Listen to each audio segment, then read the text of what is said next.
I love our theme song. I love our theme song too. It makes you want to dance. I hope anyone who's watching, if these walls could talk, is dancing too. I hope so too.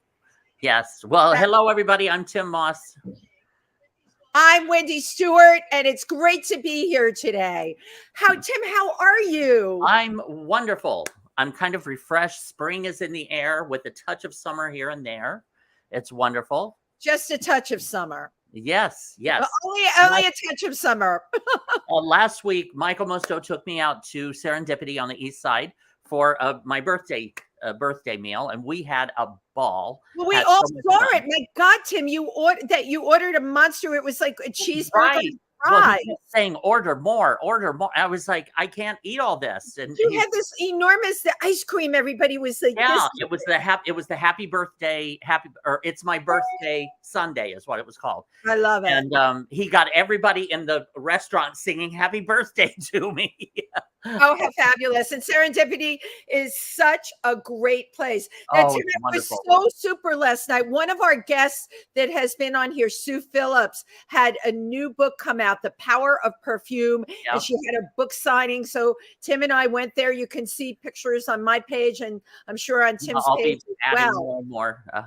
But it's Sue Phillips is all about fragrance. And Tim, did you notice how good everyone smelled last night? Yes. Well, I wore my original scent. I have mine on too. Yeah. Yes, that because Wendy and I had went to her shop, and she had it set out, and you create your own aroma or your own fragrance. Right. And so I had my own special fragrance that I wore especially last night. I only wear mine on special occasions. Well, I could smell it all over you, Tym Moss. Now, this past week, the Imperial Court of New York, we did a fundraiser for Broadway Cares, Equity Fights AIDS. It was Broadway show tunes. To me, it was one of the best of all our events are fun, but this one, there was something really special, because let me tell you, in our scene, you mentioned Broadway show tunes. Forget it. People are like, we're all in.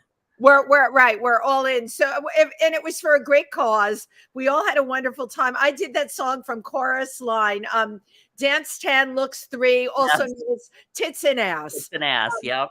I mean, we had a great time there. And Tim and can I make the announcement about the Lower East Side Festival? Oh, yes, absolutely. Well, I was going to, go ahead. We'll do that. I'm performing Friday night. We have time slots of 10 minutes. I will be this Friday night at the Lower East Side Festival. It's on 10th Street and First Avenue. I go on from 9:42 to 9:52. Mm-hmm. So be there or be square. Now, Tim, you are. And I am also in the Lower East Side. I will be upstairs on the main stage. I think I forget what room it is. Johnson, maybe? You're in the Johnson. Yeah. I think for sure and mine is Saturday the 27th. And mine, I'm scheduled to go on at 9:40, but it'll probably be closer to 10. They always run late with these things. Right. But I love the Lower East Side Festival. It's so much fun. I've done it for several years. And it's such a great time. Such a great time. I'm a virgin this year, so I'm the first year doing it. So I'm very, very excited. It's wonderful. And the variety of acts and talent is really extraordinary. It's really wonderful. Well, our friend Evan Lawrence will also be performing in the Johnson. And Evan told me he has no less than 8 costume changes in his 10 minutes. That's boy, nothing like sounds like Evan. Fire, right? But this last Sunday, I one of my favorite scripts that I have ever come across is called Reunion. It's a short play, and the writer had written it with me in mind for one of the characters, which I love that. That's always my favorite. And I did it on Sunday with Robert Mulroy and directed by Julia Genoveva, and it was written by Gus Ferrari.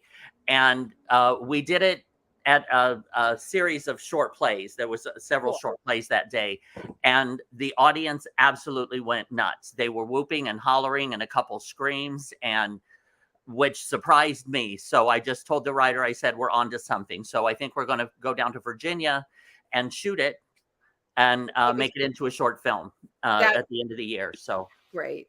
or even do it elsewhere in the country. You know, listen, when you get whooping and hollering, right? Yeah. We like when people whoop and holler. Yes, absolutely.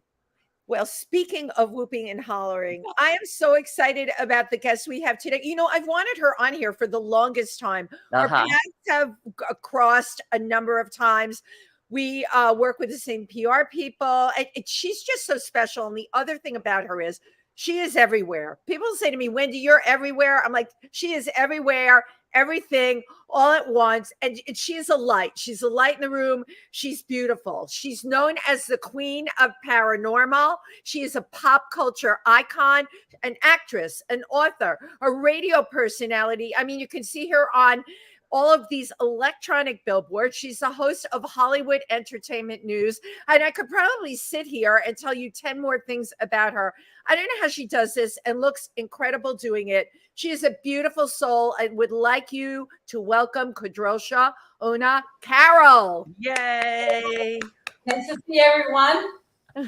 Hi, really great to have you here today. Can you hear us okay?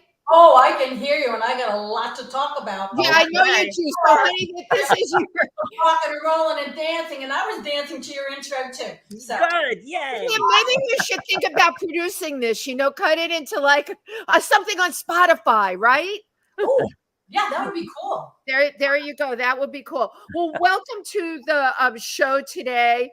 I am going to jump right in with what your latest shows for TV are, because I seem to see a lot of those. And then I know you recently did something for Chiller Theater. So could Kadrolsha, or as she calls herself, KO, take it away. And the reason I'm called KO is because, boom, I can give a darn good knockout punch.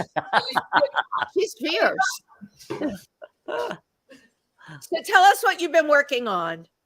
Oh my goodness. And every day seems to change. What I'm working on. I'm very good at time management. So I can spend X amount of time here, X amount of time there, and fit it all in. Because people are like, my God, you're doing so much. Yet I still can take care of my grandson. I can take a walk in the park with the dogs. I can help my neighbors. That's because I have these block schedules and I adhere to them. But what's going on, what's new is I just got cast yesterday as an actress and for a movie called Cyber Attack. Now, we've all had problems with cyber bullying, cyber hacking, cyber whack jobs. You know, I think that this is going to be a real epic movie, and I'm going to try to pronounce her names right. I'm also the producer of it as well. Good.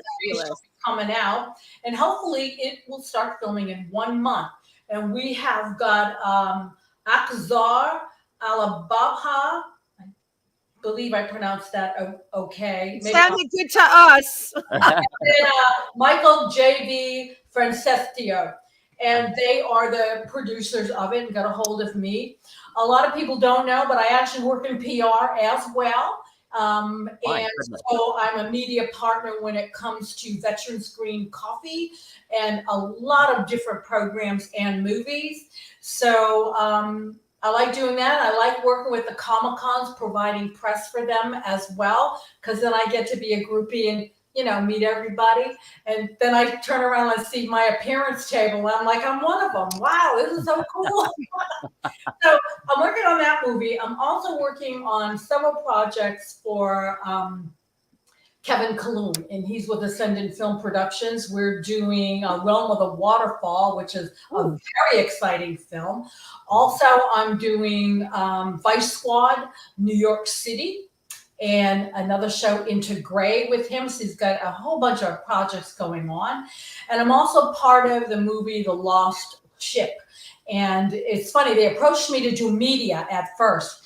And then they said, well, you can be in it if you want to. And I'm like, well, I love that, right?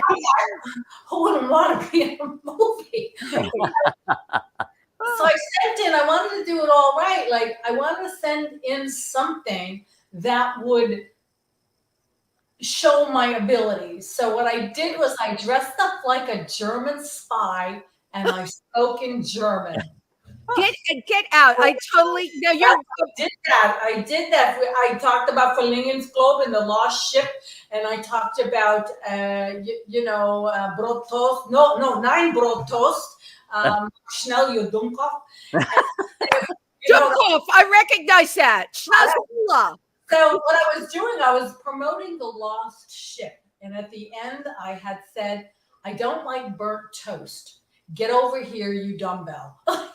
So, just had a little humor at the end there. And so they bought it. I got the contract, and I'm in the movie The Lost Ship, plus providing media support as well through Hollywood Entertainment News and ES News PR. Mm-hmm. How did you become such a diversified person? First of all, you speak fluent German. I'm getting that you do. Did you grow up here or in Germany, or you have I grew up in America. My grandmother came from Poland. I have other grandparents that come from Newport, Vermont. So I have Abenaki in me from Newport, Vermont. I'm Russian, Lithuanian, and when I had a problem with my tooth, and I needed to have a crown, a root canal and a crown. Yeah. They couldn't find my type of teeth anywhere. Instead they went into like World War II files, and they found it as old German white teeth. Oh my goodness. Oh my God. That completely made my day. I've never heard a story like this from anyone. That is really weird. So I'm like, okay, maybe somewhere out there I have German in me. But the thing is I grew up bilingual, and the Russian, the Polish, because of the area it was at, and we had family in Russia as well, that whole area is Ukraine now. Yes. Yes, it is. Right. I was able to learn a bit and speak in the dialect of Ukraine, and did a blessing. I did that. And as far as fluent German, I can be okay if given proper time to prepare. I think it's because of the Polish, droga yace kohan. I can go as far as I sound more like I came from the country than an American trying to interpret it. So. But this, I would think the film is with the way your beautiful blonde hair and everything, you are what we call a great type. And then you've got the languages to go with it, which is, that's really, really in demand. And some of the things, movies I have done, like Running Away from the Unknown, which was about alcoholism and coming clean. And the guy that was in that movie, Dominic, I can't think of his name. Oh my God, you kill me. You know this. Covetti, Dominic Covetti. It was his life story. Now, Dominic played the mop boy on Toxic Avenger. So he did this. Well, that's what we have in common, my dear, because I know Toxic Avenger because I got my start in film with Trauma Productions. No way. Of course, like Calvin. Calvin was in that too. We had so much fun.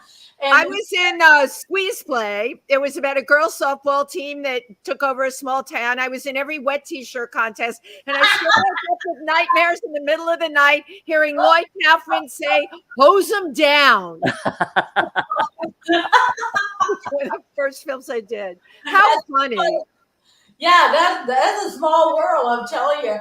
But I had short brown hair, I had brown contacts in, and the hair was curly. I wore a dress that I made that in a photograph that he gave me that his mother wore, because I can sew. So I wore that, and I went in for the filming, and he just stood there crying. She looked like my mother. I said, well, I'm supposed to. Well, you know what? As an actress, you did exactly what you were supposed to do. Yeah, right. And that was a fun movie. So I don't always look the same in the different things that I do. So that's why people say, I didn't see you. I didn't notice you. But no shit, Sherlock, okay? I was either like, the scene was cut out. You know how it is when you work in television. I just didn't look like me. And these are the credits of being, I guess, a decent actress, so you can play that part or be in the background and not call attention to yourself. Right. Yeah. Oh yeah, that's absolutely true. Now you grew up in the Northeast. No, Now- I did not. I was born in Alaska. Wow. Okay. Whoa, hold on. This is now a whole other thing. Because you can see Russia from Alaska. There you go. Now we know. Right from Sarah Palin's backyard. Oh, she's so lucky, isn't she? That's hilarious. So now, did you grow up in Alaska, or you were just born I there? was an Army brat. My dad was in the Air Force, and I was born there. But my family is primarily from Rhode Island. Okay. Generations there. So I grew up because of the Air Force and stuff. Many years in the South. So I don't have the typical New England accent. Right. I have like a kind of like a blend there. So yeah, it's making me think the fact that you are an Army brat, and there's a number of people we've had on the show. The one thing they all have in common, very versatile as people, do very well because you're forced to constantly make friends. You know, you're constantly thrown in new situations, new houses, and I'm a Capricorn. That would be completely disconcerting for me. But you're probably much more a go with the flow. You do whatever you need to do. Right? Yeah. Another trait is adaptability. Yes. I think so, because I remember, coming up from Rhode Island to Massachusetts and going to school and trying to fit in with a Southern Bronx accent, like Southern United States mixed with a Bronx, Rhode Island. I want a cup of coffee. And I went there, and the teacher was teaching us math, and she kept saying fa-di-fa, fa-di-fa, fa-di-fa. I said, it's 44. I got sent to the principal's office, and he had to inform her that she was pronouncing it correctly. And I got transferred out of her class. Good thing I don't like her anyway. You're always trying to fit in and make friends, and and you're right. It's difficult. You learn to let a lot roll just so you can be accepted and have friendships and things like that. I don't do that anymore because I don't have to. Now, so where did you find your love for entertainment? Was that along the way? But that's funny. My grandfather, my jaju, could play the violin. And I used to play the violin. I don't think I can play like the Three Stooges theme song. But he was musical. My grandmother, during the Prohibition days, she used to sing on the top of the piano, because my great-grandmother, my stara babka, which means old babsha, grandmother, babcha Rogala, she owned a saloon. So my goodness. They had, during the Prohibition days, they had the saloon, the piano, and she'd get up there and sing. And, I met my grandfather, and he played that. So that was, I guess, a good start. I learned how to play, and I would love to sing anything, everything, Polish songs, and, the like. And it just kept going. I'm not going to say I'm a showmanship, but I think because of the upbringing of traveling and having to be adaptable, like you said, Tim, made you be able to help other people, like demonstrate and help, which can just go right into stage work. And I was on, doing makeup and on the drama club in high school and everything.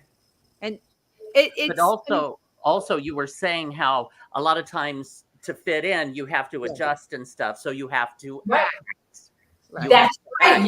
You probably honed your acting skills doing that.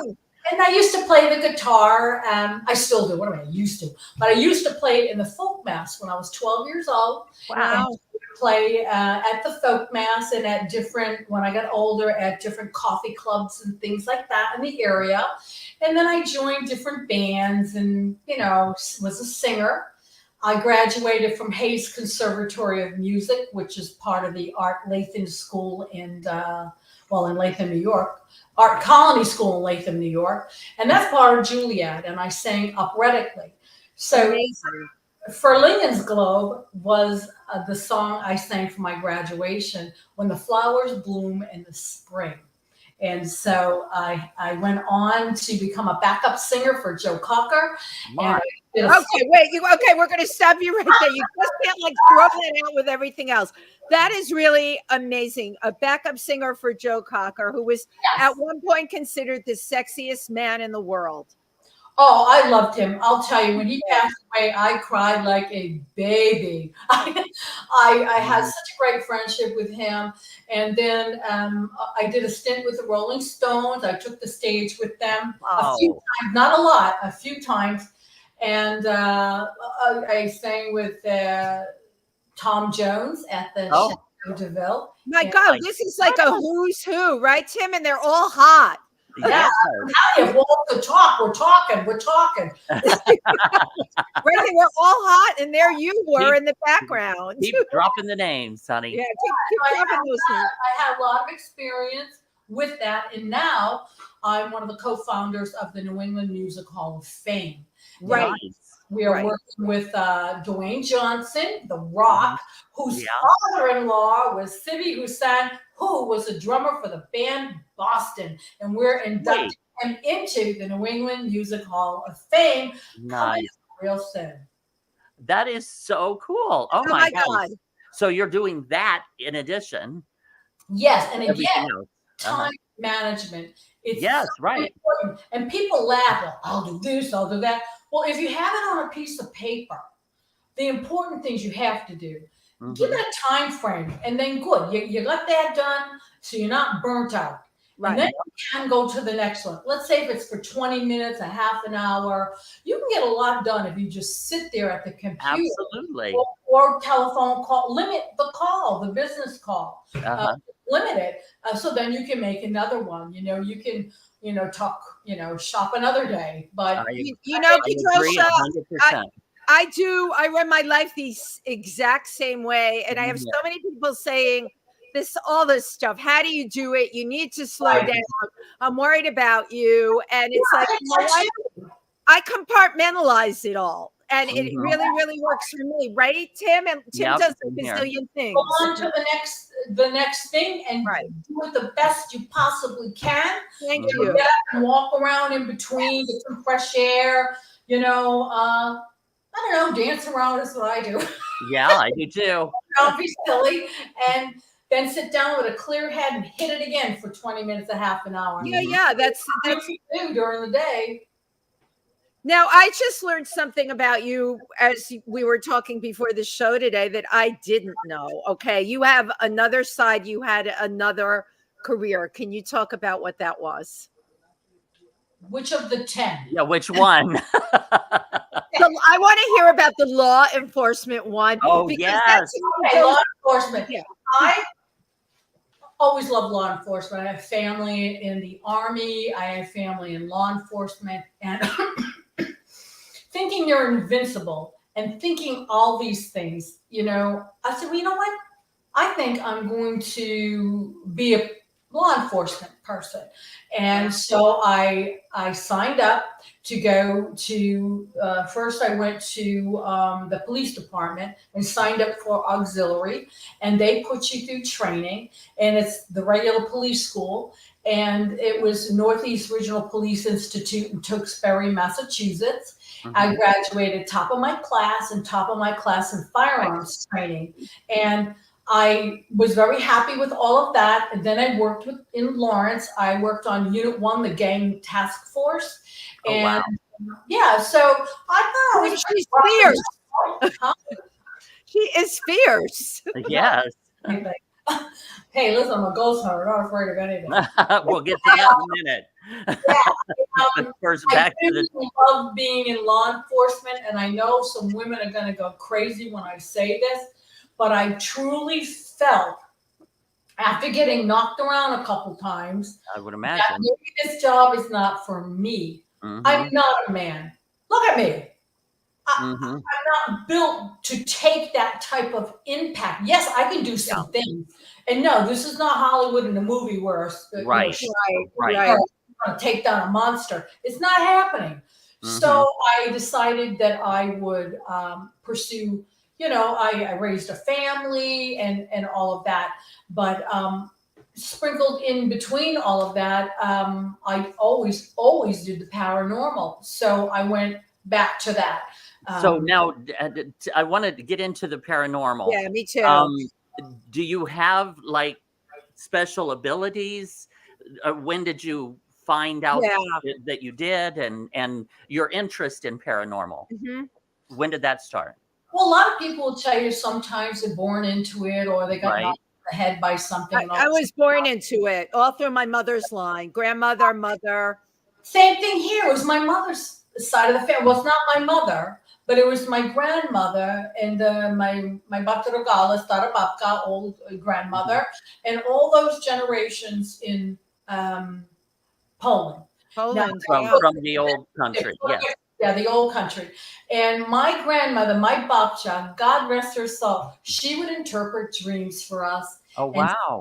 And she would interpret smells, and she was feisty, and she had like a way offbeat like humor. Like I'm going to tell you something. I asked her one day, because she's babysitting all of us cousins, if I could have an ice cream from Peter Pelagi. Now, Peter Pelagi was an ice cream like a station wagon truck with wood paneling. Got it. I was so mad. She told me, I'm going to give you gudna on a stick. And look at that. Well, that means shit on a stick. I'm thinking, that's a horrible thing. To say to a little child. So before she died, she told us that she wanted to have a phone in the casket because we need to call her with the dreams. And oh my God. Yeah, so that's way back then. And when I was probably, I don't even know how old I was. I was very, very young. I was in a car with my mom and dad, and we went by a cemetery, and I said, we have like family relatives there. And my mother's like, oh, no, here we go. And I wouldn't give it up. So my father turned the car in. I directed right to an area that had all the family names. Oh, wow. Went home, and I was probably 4 or 5. So I went home with my mom and dad, and they presented this to my my grandmother. She didn't know the names. So we presented it to the other side of the family, and it was their relatives. Wow. Stop. When you were a little, wow, what a gift. Yeah. So from there, it just, kept going. I could perceive things. I could smell things. I would know something. I just have that sense. And I do reach out if I see something's not right. And, hey, how are you doing? I had a dream about you. You're going to be dead in 7 days. How are you doing? I hope it's good, because you're going to be gone in a week. Because the thing is that so many children, when they start to, they can tap into that, but the family or the environment around them is like, oh, it's just your imagination. Right. Like, yes, that's what they say.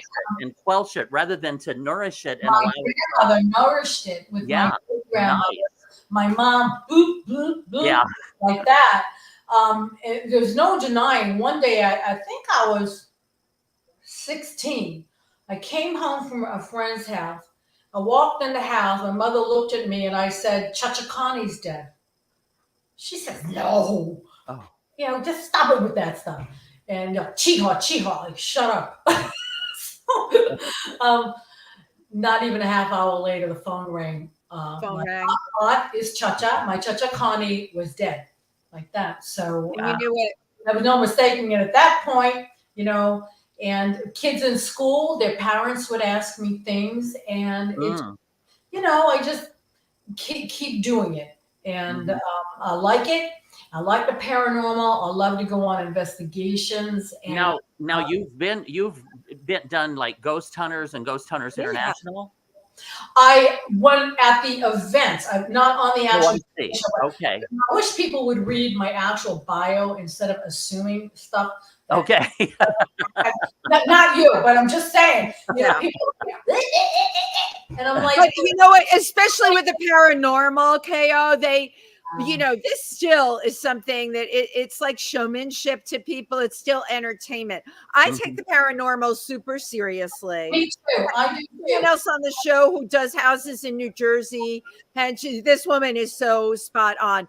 It was never crushed down in me. My grandmother did it. My mother was, I remember my mother, there would be a knock at the door and she would say, oh, so-and-so just died. Or the phone would ring and she would say, so-and-so just died. So the paranormal is something that I think is actually, Tim, and you probably would agree, is getting more and more credibility now. Absolutely. Because we know these shows we were talking about, ghost hunters, but you have had experience with electronic voice recordings. Yes. Yes, I have. And in fact, and I put this out there, you know, periodically. I held my recorder, I asked 3 questions and played it back like an instant EVP playback. And this was for television. No one has ever done that. And do they credit me for the work I've done? Nobody. Wow. It was a male-dominated industry. And you know yourself, Wendy, any kind of entertainment seems to be that way. But I got a feeling, Wendy and Tim, this is changing because I've never let it go. I've asked people, then send the proof in, and I will, at that point, retract, you know, the claim that it was me. And the thing is, I have all the newspaper clippings from it. I got the YouTube thing from it. I've got everything. Good for you. Can't get all that press and media because you did it. People are all using it. And they don't even know who developed something like that. Another thing with EVPs, Sarah Estep. Have you ever heard of her? No, tell us who that is. Sarah Estep is the woman that designated the classifications for EVPs, like A or B. Like I got a Class A EVP, a Class C, a Class D, Class F. Well, obviously you don't have anything. Anyway, yes, that was the work of Sarah Estep. So I'm sure a lot of people don't know about this.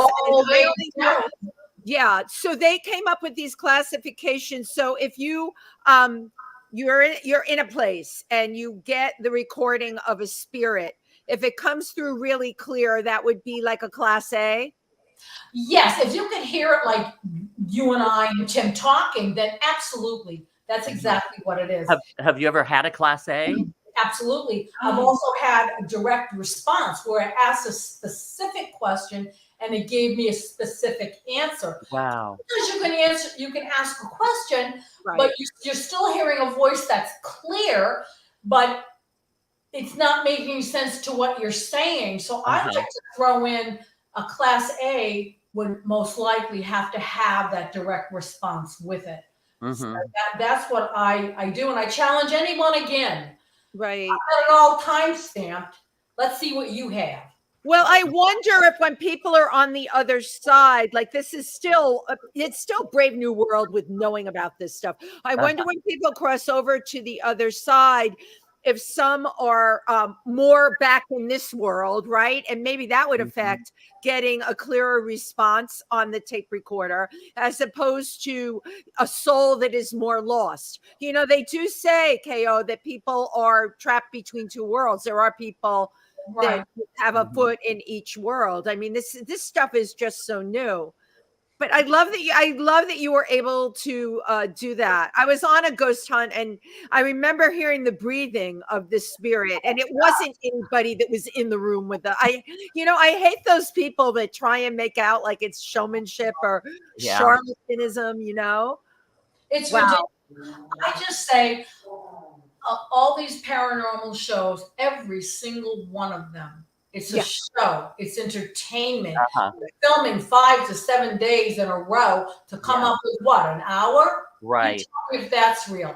On the other hand, I think it's a great way to get people started and educated into the field of the paranormal. I agree. Then you take that and maybe you mentor with someone who has, decades of experience that really knows how to do it without the showmanship.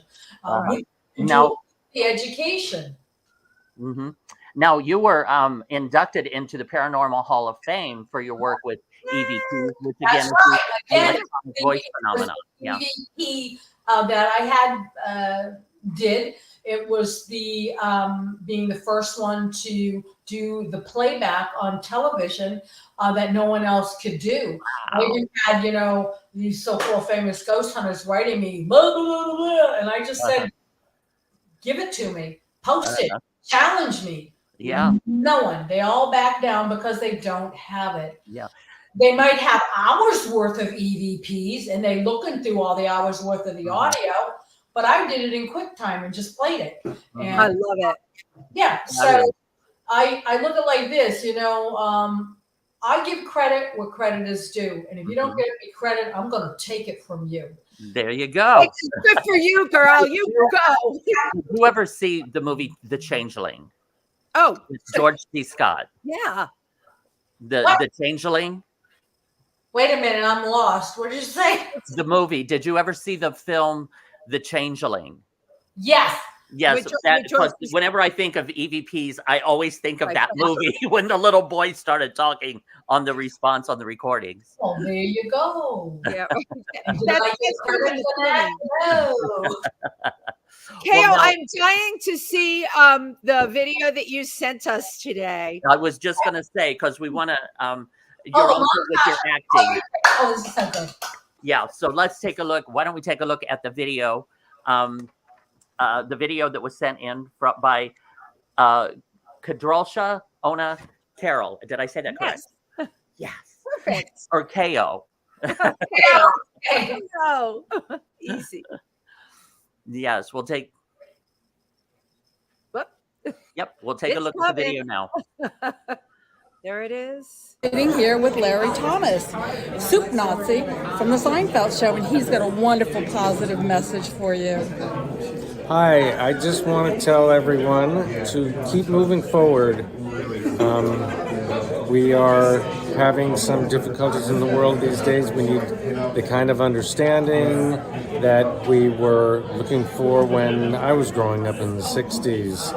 You know, more, just more understanding, more love, more peace, and let's not go backward.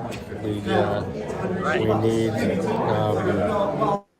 temperance, we need equality, kindness, and all the rest. So try keeping that up. Thank you very much, Larry. I appreciate it. Thank you.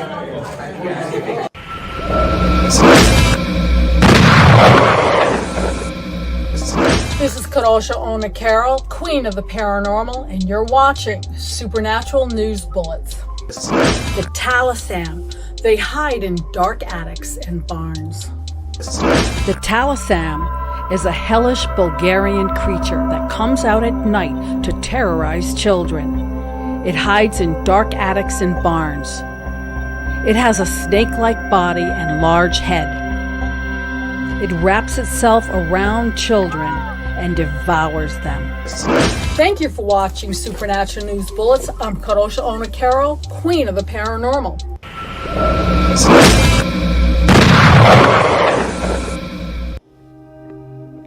Sitting on the back porch stairs is a great way to enjoy Veterans Green Coffee. Each purchase helps provide a better future for those who served our nation. I am a proud mother of a young veteran, my son George. Veterans Green Coffee, it's a good coffee for a great cause.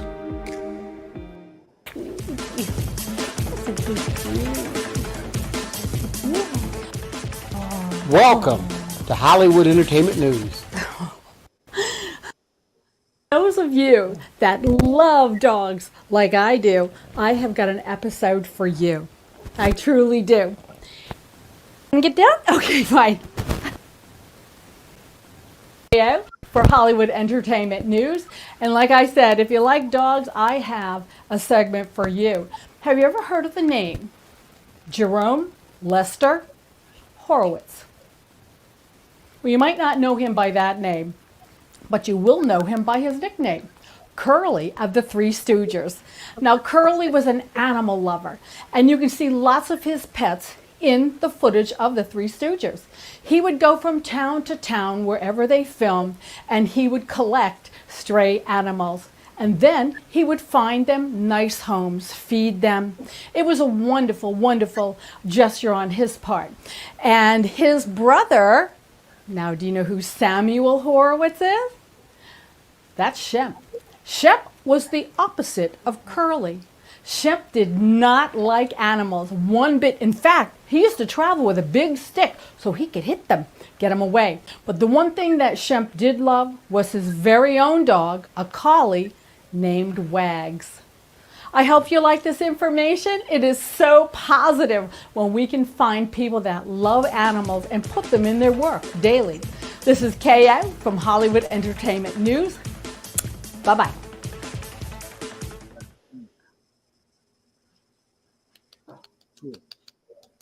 Yeah. You are so entertaining. I loved every single thing. Absolutely. That was great.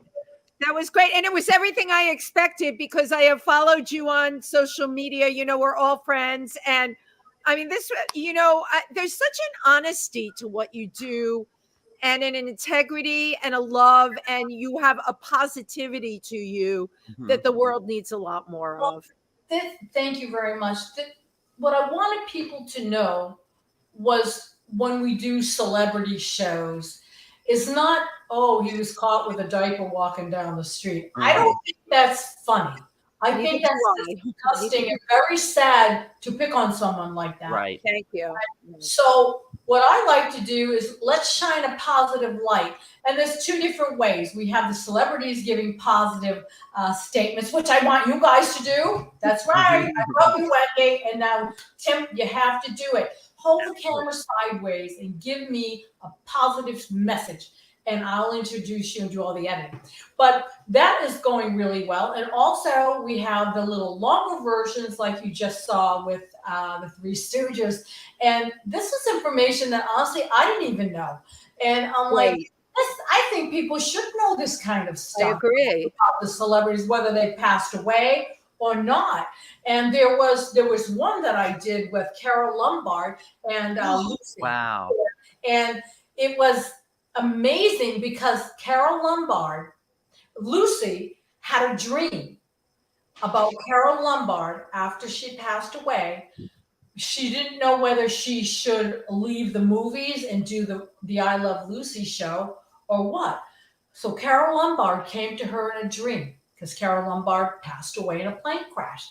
And Carole told her to do the TV series. Wow. And so that's how it happened. Wow. She listened to her friend, and a lot of people don't know that, but that's how that was all addressed. It was her friend came to her after death. Mm-hmm. That is absolutely an incredible story. I love what you've shared with us. The Three Stooges one, first of all, I'm a huge animal lover.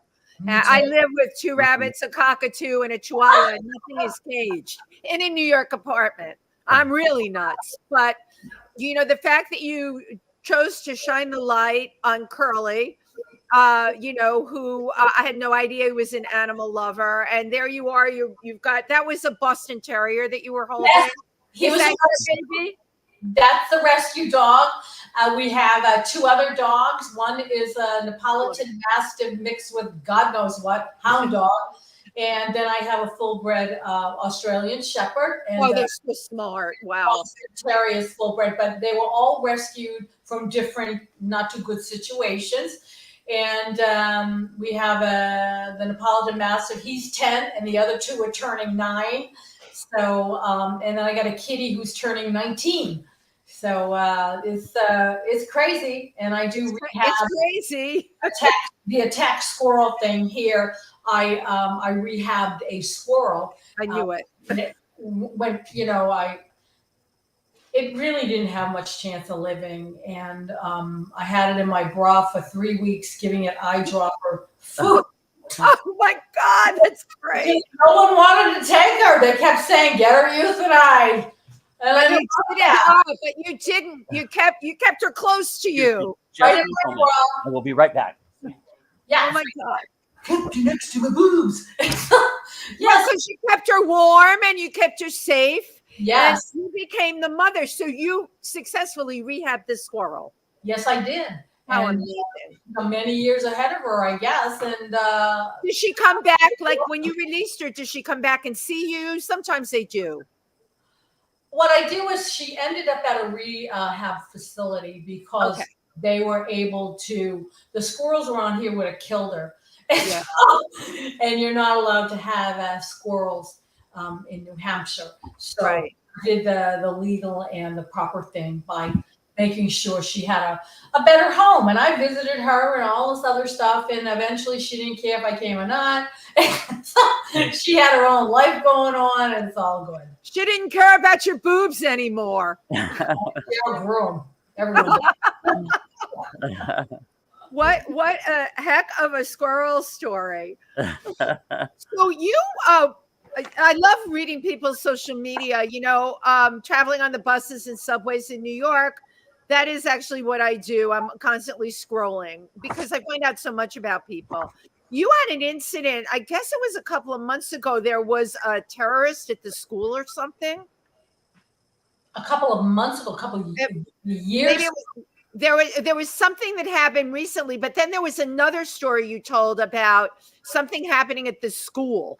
Yes, I was walking the dog and I saw there was a guy laying on the ground and I'm like, oh, I got to film this. I maybe the police will need it. I don't know. So I went over and asked him how he was and, and all of this. And the dog woke him up and he seemed to be sort of okay, but inebriated or on drugs. And I was able to make sure that he, went to a facility that would be able to take care of him. And I posted the video of it so people could see this happens literally a block from me. And we have to stop and help. We can't just walk by people. You don't know, you don't know the situation. He could have been having a heart attack. He could have been this. Everybody assumes, oh, he's a drug addict, whatever. We don't know. But he could have been.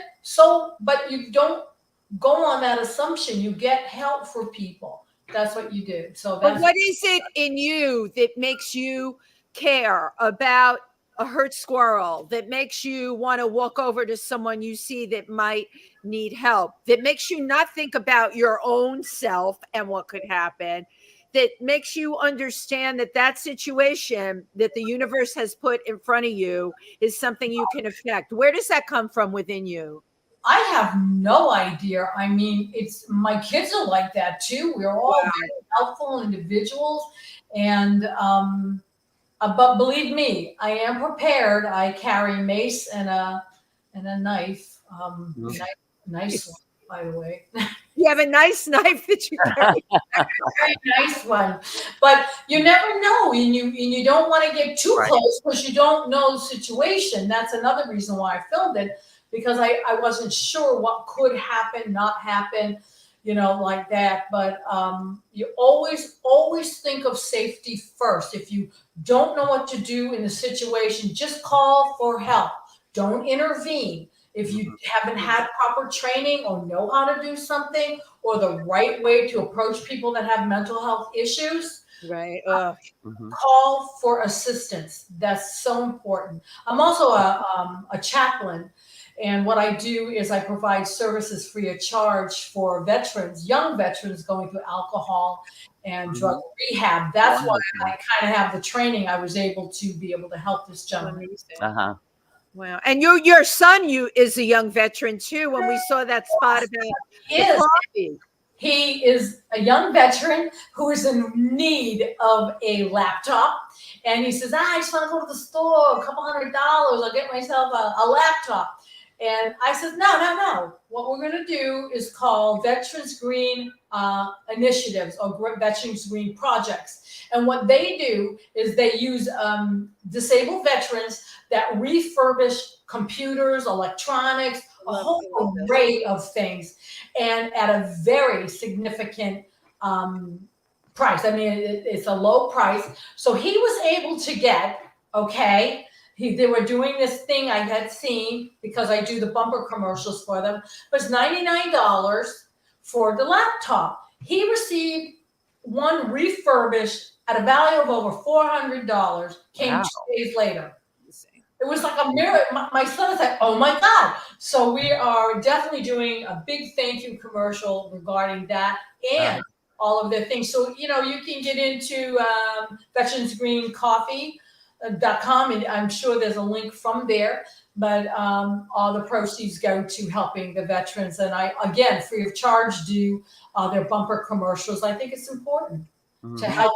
To give I back. love that you have shared this with us. I had never heard of that organization. I've heard of the service dog organizations. It helps veterans, but I don't know about this one. So, and it is called veteransgreen.com. Veteransgreencoffee.com. Coffee. Okay. Where you can buy the coffee, and I'm sure there's a link off there. For the computers. Yeah, there must be a link off of there. Veterans Green Projects is another one you can Google. They're all the same company. And it's run by Michael Malott, Sergio they're going to kill me. No, you're doing good today. You named a lot of people. You're really good with this. And so anyways, Michael Malott, he is the owner of a country. He's a disabled veteran, and he put this all together. So wonderful. I thank him enough for doing that and helping my son out. Absolutely. Well, I would like to speak to you also about your acting. You're quite accomplished in film, from Ghostbusters to Star Wars, Batman and the Joker, Walking Dead, The Exorcist 40th anniversary edition. Yes, The Exorcist. That is so cool. You hit a chord with The Exorcist. Tell us about it. My generation, but what it was I was able to provide the footage for the 40th anniversary DVD and Blu-ray of The Exorcist on the director's cut. So I work with two other gentlemen, Bob Boyd and Mike Siegel, and they own these interview tapes of Father Gallagher. So I said, we're going to do a ghost lecture. Why don't we do this like what the movie said and then what the priest said, the actual priest. And so we went back and forth like that because Father Gallagher was a professor of divinity at Georgetown University. And he is the guy who mentored William Peter Blatty, who wrote the book, The Exorcist. Wow. That's a great story. Yeah. And, it's amazing. So people say, you couldn't have been The Exorcist. Well, no, I was not. Again, read the bio. So it clearly says where it is. So, yeah. So that was a fun. As far as, all the other movies, I said, I do green screen. I'm like a glorified extra. Come on. And, but I'm able to be a part of all of this. It's great. Yeah. Yeah, and I'm able to use it. It's on IMDb. It's a coolest thing. And, as far as I'm concerned, it's called work. And if people want to get involved and do work and actually work instead of bitch, then That's a t-shirt, Tim. I want to work instead of bitch. No, but you're right. You want to work. You want to be there doing it, making it happen. Absolutely. Yeah. Right. Yeah. So, and the other thing I do is I'm a comic book superhero. A lot of people. What I thought. Yes. Yeah. I was at Old Comic-Con in Omaha, Nebraska. Actually, it was in Oaks Bluff, Iowa, right over the bridge. And I was approached by Charles Moisant of Silver Phoenix Comics. And he said, how'd you like to be in a comic book? I'm thinking, this is so freaking great. Like, yeah. So I said, okay, what do I do? But then I started thinking, okay, get the business mind going. Get it going. I want to do your comic book, but I have to be me. I have to be 100% what I do. That's it. So he said, okay. Then when it was all done, the guy who did the writing for it, the author, Brian Morris, he wrote to me saying, I'm doing the research and it looks like you're the first person in comic book history to be a superhero doing what you do in real life between the pages of the comic book. And I thought, really? Oh, that's cool. Then he checked it and I was. And so I put up all these announcements and got a ton of hate mail. You wouldn't believe it. And Stop! Are you kidding? again, What's wrong it's with a male-dominated industry. Oh and God. all the characters are fictitious. They're made up. It's not real. I'm 100% real, living, breathing, and that's what I do in the comic books. And in fact, getting back to Eileen and Jimmy Starr and Ron Russell. Eileen Shapiro and Jimmy Starr. Round of applause. All of them. I love you so much.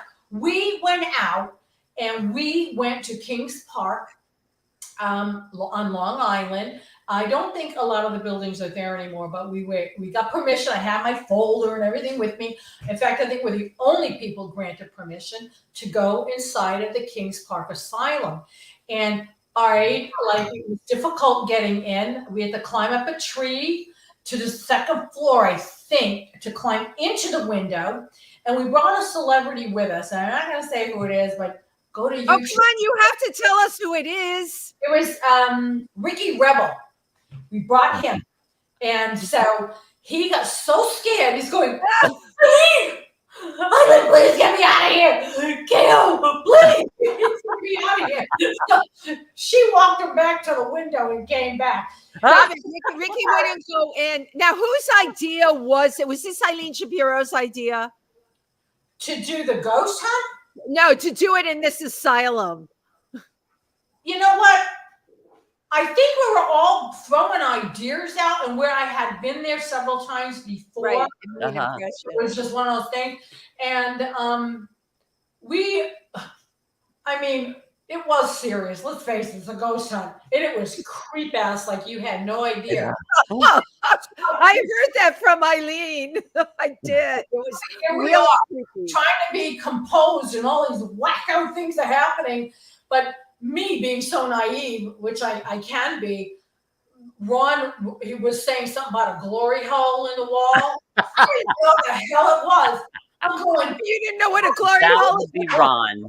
That would be Ron. and I'm like, oh God, don't get that on camera. Please get that on camera. Yes, Ron will know what a glory hole in the wall. Yeah, it was unbelievable. So we had a lot of fun. Jimmy filmed it. Within 2 days, it went viral when he put it up. Oh, I'm At sure. that point, it's like, why don't we do a celebrity ghost hunting like comic book?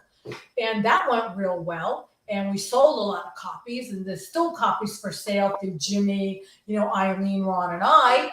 And now, when we meet up again, hopefully this summer, then you're in New York, we're all getting together. Then From your mouth into the universe, Eileen and Jimmy, if you're listening, yes, we are all getting together this summer. Let's do it.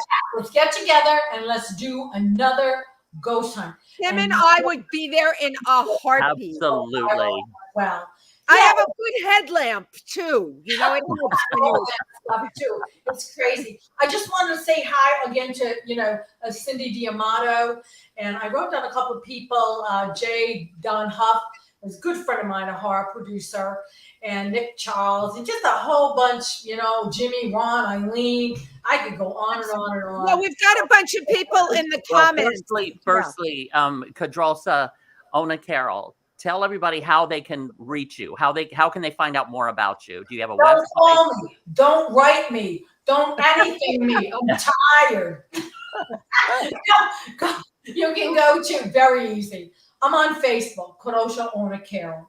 I'm on Hollywood Entertainment News. HollywoodEntertainmentNews.com is the magazine, and the television show is off of that, which we're updating right now. And also we've got Queen of the Paranormal.com, which has a lot of information, which I'm still updating. Now you trademarked that name. Yeah. Queen of the Paranormal. Paranormal has been trademarked. Yes. And it's funny because you got the rock and roll ghost hunter, the grandmother of the ghost, something, I don't know, She's a queen. on fire ghost hunter, whatever. And so we have all these names. And so I come up with Queen of the Paranormal, which I've been using that since 2007 with another name called Cece the Huntress. doing New England. Oh my God, I love that. What was that? CC the Huntress? CC the Huntress. I'd go Love it. by myself in all these places where everyone was afraid to go. And then I look on the TV and there are the ghost hunters. I climb down a well freehand. They're sitting in a swing being loaded, and I'm looking like, what a bunch of peas. Wow. But, people take the ideas from you, and which is sad, but they do. And 2 years before the ghost hunters went to Mount Washington Hotel, selling it for the first time it was ever done, I did it 2 years before them with New Hampshire Magazine in tow. You go, girl. You were ahead of everybody. You were ahead of the curve. Why can't you? I could have sued them, but I didn't want to, I didn't do that. But, I let them know every chance I got, Well, now we do have quite a few comments. Ask me anything. Go ahead. Well, we've got Lynn Skinnell says, greeting from Gloucester. Is that, how do you say that? Gloucester. Yeah, it's Gloucester. Hi, Lynn. Thank you for tuning in. Cameron Cole says, oh my God, I love Tom Jones. Mike Wagner Show says, hey guys. Hi, Mike. We love Mike. Oh, and Lynn Skinnell also says, Wendy, I am from Tewksbury, Jade East, best Chinese restaurant. Oh, have to check that out. You're from Tewksbury. There you go. Plug for them. Robert Owen says, hi, Wendy, Tim, and Kadrolsha Ona Carole. Glad to see her on your show. God bless you all. John Flew says, I'm at work, so can't hang on too long. We think KO is great. John and Ann from Maine. Yay. Oh, wonderful. That's great. Thank you so much for commenting. Tucker Chi Genero says, hello.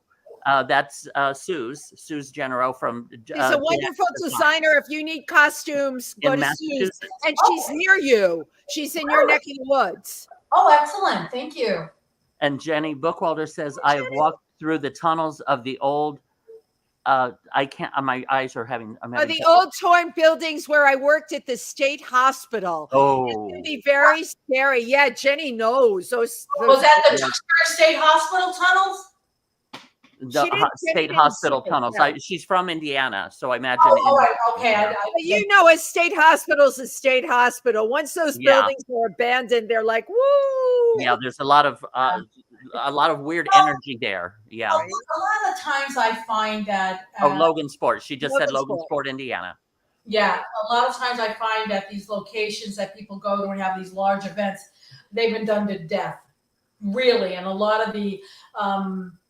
Spirit energy is kind of like sick of you, and so they're not really around. At least that's the experience that I have had with other people. I try to do places that truly have not been done, like the Keeper Park Asylum, and many places like climbing down a well, different places looking for paranormal activity, and.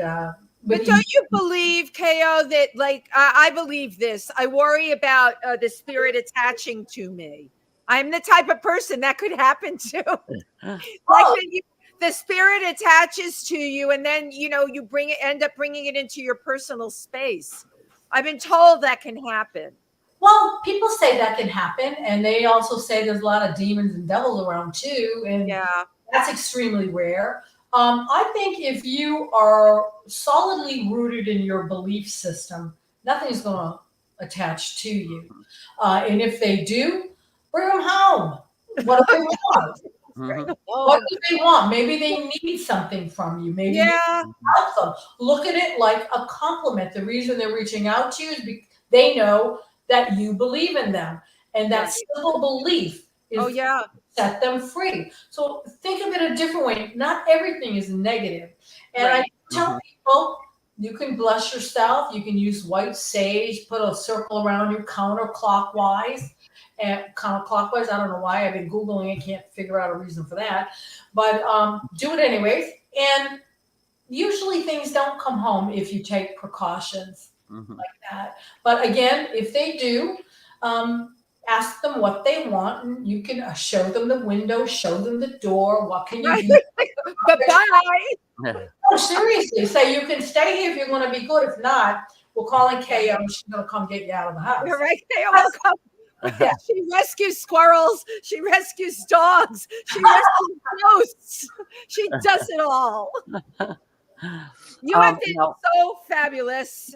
Now, Larry Ward says he's in Arizona and can't get much info on you. So again, tell how people can find out. Oh, you can, the best places regarding the paranormal and a lot of the media would be on www.queenoftheparanormal.com.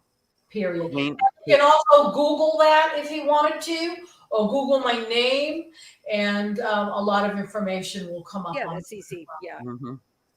Well, Kadrolsha